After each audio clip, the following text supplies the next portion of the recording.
Every police officer in Ontario has to go through use of force training at least once a year. I was invited to take part in one of those training sessions to get a better understanding of when and why police use the weapons and tactics they use. You think you're better than me? I'm gonna take care of this right now. Step out of the car. What's your name? What's your badge number? Give it to me. You have to give it to me.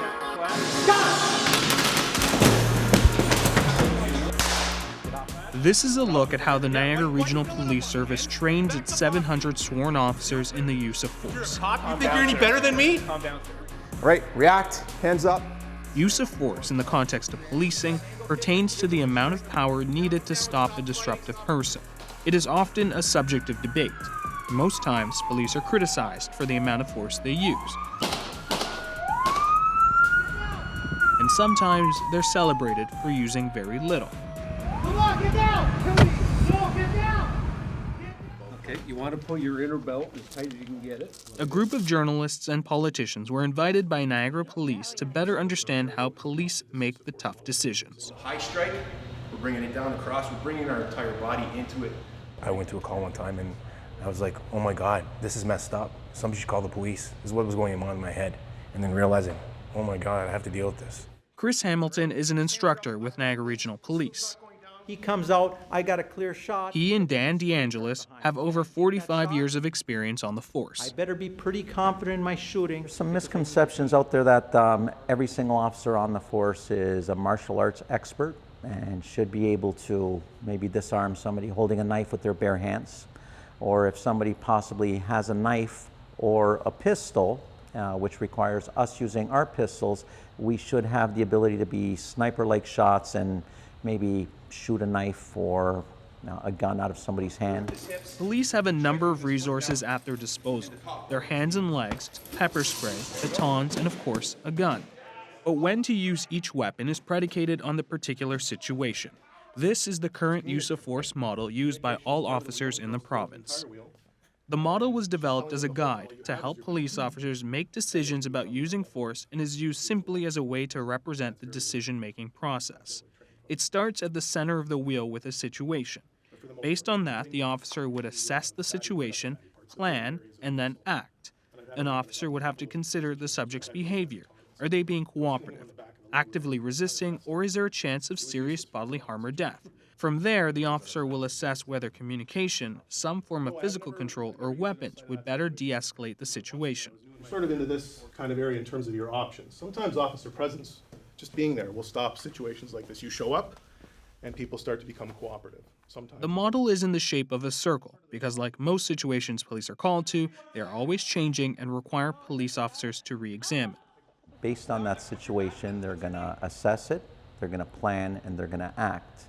The situation is going to have a subject, maybe multiple subjects. They're going to present levels of behavior. And based on the levels of behavior provided by the subjects, the officers have a variety of use of force options available to them. But when does a gun, the most powerful weapon in a police officer's arsenal, become appropriate? A gun will get pulled out every single time an officer perceives that their life is in danger, or they're in danger of serious bodily harm or death, or somebody from the public is in danger of serious bodily harm or death. In 2017, police arrived to 41 different calls where someone was armed with a weapon. In years previous, those weapons included baseball bats, screwdrivers, and syringes, just to name a few. Probably be an officer's worst nightmare to have to shoot somebody, so we don't shoot to kill, we shoot to stop the threat. All right, we will shoot that pistol until that threat is stopped, and then we reassess the situation. When police do fire their gun, they're aiming for the chest and stomach area.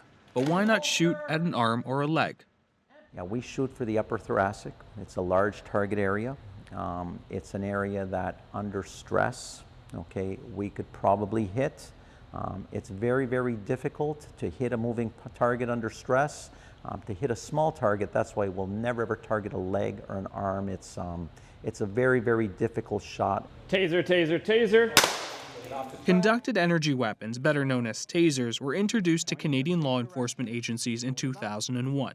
They send a jolt of electricity intended to stun an individual's motor nervous system. The charge is delivered through a pair of wired probes, which means it needs to attach to a person's clothing or skin to have any effect. And it hurts. It hurts like heck. Officers are taught a number of hand-to-hand combat moves that include knees and elbows. In cases where officers are being actively resisted, something like pepper spray. There you go, good. Every officer in the province has to complete use of force training every 12 months. The training also includes real-life scenarios, which helps officers in places like the Niagara region, where there's a combination of rural and urban geography, but they can never truly predict what they might encounter out in the real world. I can tell you from my own personal experience that even though how prepared you think you are for a call, you're still a human being, and things are still going to affect you. Put it down. Drop it. Put it down on the floor now. Drop it.